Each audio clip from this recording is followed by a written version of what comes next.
Assalamualaikum and hi everyone. My name is Nursal Sabila Shahira binti Ramli and my metric number is A20A1773. Hi everyone, my name is Mahdi bin Rahim. My matrix number is A20A1436. Hi, my name is Nur Emilia Nurda binti Salahuddin and my metric number is A20A1680. Assalamualaikum. I'm Tuku Sharifah Normaliha binti Kuma Azhar. My metric number is A20A2033. Hi, my name is Muhammad Saiful Arif Afzam Yaakob and my metric number is 820A1560. Hi and Assalamualaikum warahmatullahi wabarakatuh to Madam Nur Hafiza binti Othman and all my friends. My name is Wan Dahlia Anggun binti Wan Muhammad Nazri. My metric number is A20A2066. So today I will present to you guys about the introduction. Based on the 6 journals that we have reviewed, we can state that the main point of all the journals is about managing risk. Risk is defined as the probability of an event and its consequences. Managing risk is the practice of using processes, methods and tools for managing this risk. Managing risk focuses on identifying what could go wrong, evaluating which risk should be dealt with, and implementing strategies to deal with those risks. The issues that was found from the first journal is risk can quickly derail the demand-supply balance that is aiming by sales and operations planning (SNOP). Next, the issues on the second journal is about the policies and their relevant laws and regulations made for PPPs within the 1980s and 1990 in China had been criticized as being informal, confusing and controversial as neither the central nor local governments were experienced in PPP delivery. The third journal focuses on the issues that presence or absence of a project in managing risk has any impact on project deliverables of small construction companies. Next journal, we found that managing risks are based on impact of internal, external and enterprises risk management on the performance of micro, small and medium enterprises. The last issues that was found from the last journal is the higher education providers, HEPS, can manage 5 significant risks that may undermine the delivery of work integrated learning (WIL) programmers. We can conclude that the objective from all the journals is to identify the strategies on how to manage risk in company and at the university.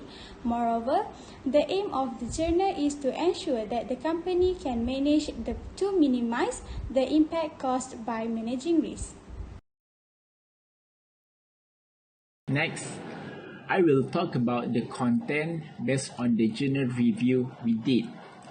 Firstly, the goal is to examine how managing risk influences in work integrated learning programs, sales and operating planning, sustainable Malaysian manufacturing (SMEs), project performance in small construction firms in South Africa, on the performance of micro, small and medium enterprises and public-private partnerships, which is implication from policy changes. This research main question or problem is how does the company managing their risk? For work-integrated learning, higher education planning can mitigate IP, which is intellectual property risk, by educating students and work-integrated learning practitioners, enacting IP rules that make it clear that student IP remains their property and preparing a standard WIL, which is World Integrated Learning Agreement form that binds the host organizations and higher education providers, bipartite, or the host, student and help tripartite. Risk management might also be aided by legal and administrative support for well-integrated learning practitioners. Next is risk management is carried out through sales and operation planning, with risk-focused sales and operation planning design allowing firms to execute proactive risk detection, assessment, treatment, and monitoring during sales and operation planning execution. As a result, it calls into question the widely held belief that scenario planning is the only risk management method used during sales and operation planning implementation. As proposed by the COSO Internal Control Integrated Framework, each manufacturing SME is unique in its practice of risk mitigation control activities. SMEs respond to objectives and risk is to identify a core value system and instill the value into daily routine tasks, whereas SMEBs respond to objectives and risk is standard operating procedures, and SMECs respond to objectives and risk is non-formal documentation and non-formal communication. For the project performance in small construction firms in South Africa, despite the fact that small construction companies such as the case company do not have risk management processes in place that the project team must follow before and during project execution. 14 of their projects met the project performance criteria stated for the objective of this study. The CLGS established give PPP private sector firms with clear implication for effective management and control of policy risk, particularly those connected to project contract management and risk allocation. They can serve as a strong foundation for developing appropriate strategies or a good mechanism to mitigate future risks in contract negotiation management, as well as determining risk appetite for projects, ensuring effective participation in infrastructure public services. I will continue presentation about discussion in general review. So, first step to managing risk is identify risk.